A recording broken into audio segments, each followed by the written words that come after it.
Adinazi watukufu wakuu mnyotajika na sawazi shawasifu kwa tungo ilopangika na udondoa uchafu kwenye biwi na uweka. Wewe mbona unawasha na wenzako wanazima? Kikitikaze kamba ukijana vumilia, ujifanye kana kwamba ujiwe huna hisia. Wakwambe watalo kwamba usiwajibu tulia. Wewe mbona unawasha na wenzako wanazima? Kuanza kwa tamaduni hadi kwa mitandaoni, tujibebe kwa makini, tuchunge kwa umakini. Huu yule ni jirani, mbona ya purukushani? Wewe mbona unawasha na wenzako wanazima? Kabla hizi tofauti tuliishi wa furaha, yule sheba huyu siti, maisha kawa ni raha.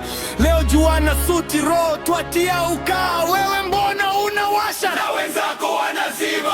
Sijui mbona ujibu pali pasipo jambo, kimya daima ni jibu kwa kuyarahisisha mambo. Hekima ndiyo wajibu, kujepusha na chambo. Wewe mbona unawasha na wenzako wanazima? Hili neno samahani, tamani kubwa linayo, linapea tumaini na manufaa linayo. Kilichukua kwa ndani ufiduli wende mbio. Wewe mbona unawasha na wenzako wanazima? Daima si tunasoma basi kisomi tushini, si kila kitu unasema jiulize hatarini. Wechagua kunyamaa tujaze matumaini. Wewe mbona unawasha na wenzako wanazima? Tuishini kwa amani, mbeleni tuje kufana. Amani na thamani pale pa kufarakana. Daima tusikaneni, maisha ni kupambana. Wewe mbona unawasha na wenzako wanazima?